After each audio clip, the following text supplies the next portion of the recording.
Πώς σε λένε? Μίλα Σούζη, θα βγάζω βίντεο τώρα. Είδα. Είναι η Σούζη. Και εγώ Τάκης. Γεια σας Σούζη. Αυτό είναι το καλύτερο καταπληκτικό. Και εδώ θα είναι αν θα το ψηφίσει. Δεν το ψηφάω. Ναι. Ναι, το κάνεις έτσι, έτσι το κάνεις. Εσύ γιατί το φέρεις κολοτούμπα? Ναι, βγάλει το κολοτούμπα όταν βγάλει το βίντεο. Όταν κάνει κολοτούμπα. Ναι, έλα, κάντε. Λοιπόν, θα σας δείξουμε ένα κόλπο τη Σούζη. Η Σούζη, όχι εμένα. Γίνεται αλλιώς.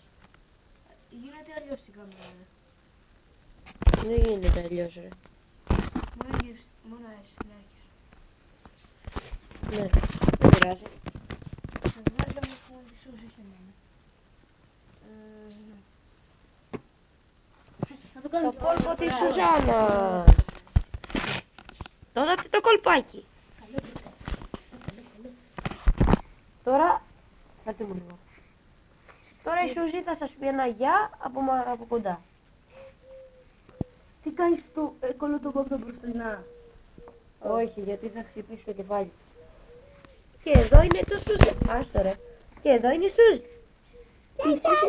Με λένε Σούζη και ξύπνησα από τις 10 η ώρα το πρωί Δεν φαίνεται. στο μεταστέλιο. Εδώ. Δεν θα πάρετε τα λόγια. Δεν βρήκα Εσύ τρόπο είσαι ηλίθι. τον Στέλιο και με τον άντρα. Ακούσατε τη Σούζη που σας μίλησε. Κάνε ένα φυλάκι Σούζη.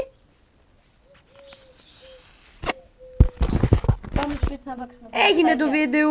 Γεια σας.